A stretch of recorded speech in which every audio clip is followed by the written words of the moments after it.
তাহলে আমরা এখন টেক্সট বর্ডার শিখবো। তো টেক্সট বর্ডার হচ্ছে লাইনের বর্ডার দেওয়া, ঠিক আছে, সরি, যে কোনো লেখার বর্ডার দেওয়া। তো এখানে একবার টাইপ করে দিতে বলছে, তারপর ফরম্যাটে যে বর্ডার এন্ড শেডিং, তারপর বর্ডার, এখানে বর্ডার স্টাইল সিলেক্ট করতে বলছে। যাক, আরো কিছু নিয়ম আছে, সেগুলো আমরা শুরু করি, ক্রমান্বয়ে আমরা ওগুলো করবো। হ্যাঁ, তাহলে বইয়ের আমরা টেক্সট বর্ডার করবো 55 নম্বর কমান্ড। তো এখানে চলে আসি আমাদের যে we are learning text border.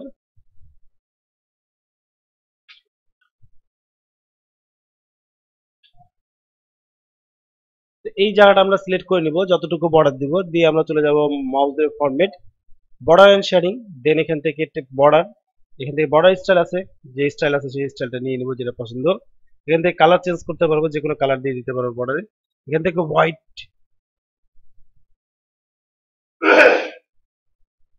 হোয়াইটটা মোটা করা বা চিকন করা জিনিসগুলো করতে পারবো আমরা, ঠিক আছে। তো এখানে আমরা মোটা করে নিলাম। মোটা করে নেওয়ার পর এখান থেকে অ্যাপ্লাই টু থেকে টেক্সট করলে টেক্সটের লিখিত অংশ শুধু বর্ডার হবে, আর যদি প্যারাগ্রাফ করি তো সম্পূর্ণ লাইনে বর্ডার হবে। তো আমরা টেক্সট করে ওকে করে দিলাম। দেখতে পাচ্ছি যে লিখিত অংশটুকু তো আমাদের বর্ডার হয়ে গেছে। এটা স্বাভাবিক করার জন্য সিলেক্ট করে ফরম্যাট, বর্ডার এন্ড শেডিং, এখান থেকে নাম সিলেক্ট করে অ্যাপ্লাই টু থেকে আমরা টেক্সট সিলেক্ট করে দেব, দেন ওকে করে দেব, স্বাভাবিক হয়ে যাবে। এই হচ্ছে আমাদের টেক্সট বর্ডার। টেক্সট বর্ডার করার নিয়ম এবং উঠিয়ে দেওয়ার নিয়ম সম্পূর্ণটা এখানে দেওয়া আছে সুন্দরভাবে। আচ্ছা, তারপর আমি চলে আসি 2007 কি করব, কিভাবে করব সেটা আবার পরবর্তী টিউটোরিয়ালে দেখাবো ইনশাল্লাহ। তারপর আসি আমরা পেজ বর্ডার। হ্যাঁ, পেজ বর্ডার হচ্ছে পেজে বর্ডার দেওয়া। তো এখানে আমরা চলে আসি সম্পূর্ণ পেজে।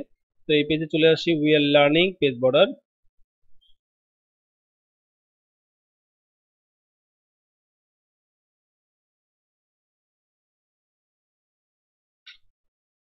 এই পেজ বর্ডারটার জন্য আমরা চলে যাব মাউস ধরে ফরম্যাটে যাওয়ার পর বর্ডার এন্ড শেডিং, তারপরে এখান থেকে পেজ বর্ডার সিলেক্ট করব। এখানে বর্ডার স্টাইল লাইন চিহ্ন দিয়ে বর্ডার দিতে চাইলে এই বর্ডার স্টাইলগুলো চুজ করতে পারি। হ্যাঁ, আবার যদি আমি মনে করি যে লাইন দিয়ে করব না, সব কিছু একটা আর্ট দিয়ে করব, তাহলে এই যে আর্ট অপশন আছে, এই আর্ট অপশন থেকে আর্ট, বিভিন্ন রকম আর্ট স্টাইল আছে, এখান থেকে এগুলো সিলেক্ট করে এগুলো দিয়ে আমরা বর্ডার দিতে পারি। এই যে এগুলো দিয়ে আমরা চারি সাইডে পেজ বর্ডার দিয়ে দিলাম। এখন পেজ বর্ডার উঠিয়ে দেওয়ার নিয়ম এখানে দেওয়া আছে সুন্দরভাবে। পেজ বর্ডার উঠিয়ে দেওয়ার নিয়ম format, border and shading, page border select none, okay. হ্যাঁ, তো আমরা চলে যাই format, border and shading, none, then okay. আমাদের পেজ বর্ডার উঠে গেল। তারপরে আমাদের যে বিষয়টা আছে সেটা হচ্ছে শেডিং। 57 number command shading. তো শেডিং কমান্ডটা আমরা করি। শেডিংটা হচ্ছে লেখার পিছনে একটা কালার রাখা। শেডিংটা হচ্ছে লেখার পিছনে একটি কালার রাখা, ঠিক আছে। যেমন লেখার পিছনে যদি কোনো কালার রাখি, যেমন এই লেখাটার পিছনে যদি কালার দিই সেক্ষেত্রে, এক্ষেত্রে আমাদের বইয়ে যেটা বলছে, একবার টাইপ করতে বলছে, সিলেক্ট করতে বলছে, ফরম্যাটে যেতে বলছে, বর্ডার এন্ড শেডিং এ যে কাজগুলো করতে বলছে। তো করা যাক। তো আমরা চলে যাই মাউস ধরে সিলেক্ট করে রেখে মাউস ধরে ফরম্যাট, বর্ডার এন্ড শেডিং, এখান থেকে আমরা শেডিং এ যাব, হেডিংস এর। এখান থেকে যে কালারটা ব্যাকগ্রাউন্ডে দিতে চাই সেই কালারটা চুজ করে নিব। অ্যাপ্লাই থেকে যদি লিখিত অংশ দিতে চাই তাহলে টেক্সট, আর সম্পূর্ণ লাইনে দিতে চাইলে প্যারাগ্রাফ। আমরা প্যারাগ্রাফ সিলেক্ট করি, জাস্ট ওকে করলে সম্পূর্ণ লাইনের পিছনে আমাদের কি দেখতে পাচ্ছি, একটা কালার দেখতে পাচ্ছি। আর এটা উঠাই দেওয়ার জন্য আবার সিলেক্ট করব ফরম্যাট, বর্ডার এন্ড শেডিং, দেন আমাদের এখান থেকে নো ফিল, এখান থেকে অ্যাপ্লাই টু থেকে প্যারাগ্রাফ সিলেক্ট করে ওকে করলে আমাদের স্বাভাবিক হবে। এই স্বাভাবিক করার কমান্ডটাও কিন্তু আমাদের বইয়ে দেওয়া আছে, কিভাবে স্বাভাবিক শেডিং কালার উঠিয়ে দেওয়ার জন্য। সিলেক্ট করি format, no fill select, apply to থেকে, ঠিক আছে। এভাবে কিন্তু এখান থেকে পরিবর্তন করা যাবে।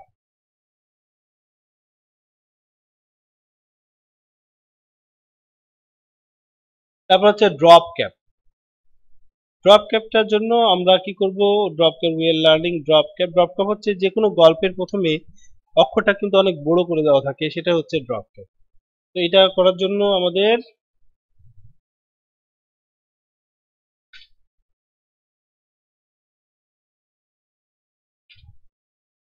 তো ড্রপ ক্যাপ আমরা শিখতেছি। তো এখান থেকে সিলেক্ট করে নিব, ফরম্যাটে যাব, ফরম্যাটে যে আমরা এখান থেকে ড্রপ ক্যাপ অপশনটা সিলেক্ট করব। দেন এখানে দুইটা স্টাইল আছে, ড্রপটেড এন্ড ইন মার্জিন।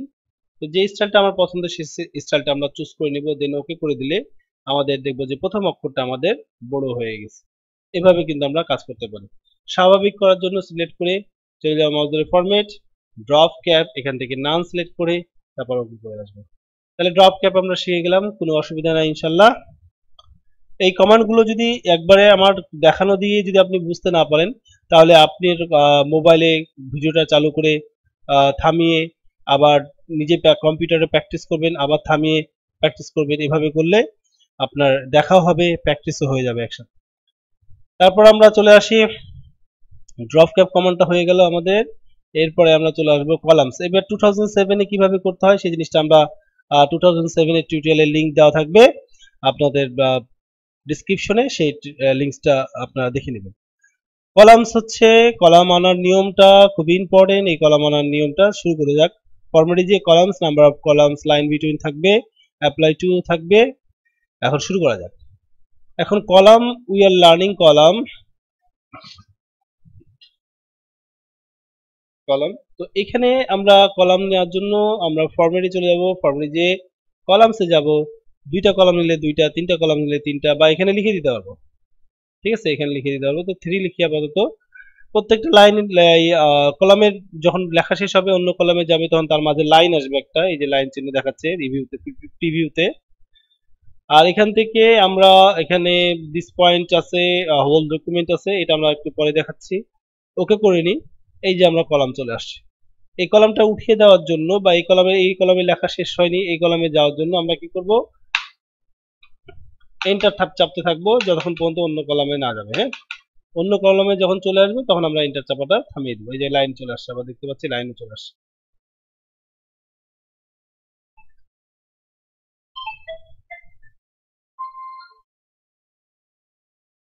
তো এই কলামটা উঠিয়ে দেওয়ার জন্য মাউস ধরে ফরম্যাটে যাওয়ার পর কলামসে যাওয়ার পর নান সিলেক্ট করে ওকে করলে কলামস উঠে যাবে।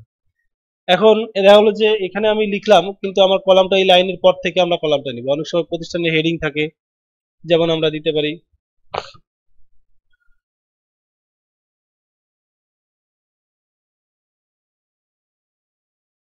যা যা লেখা বন্ধ করে দিই,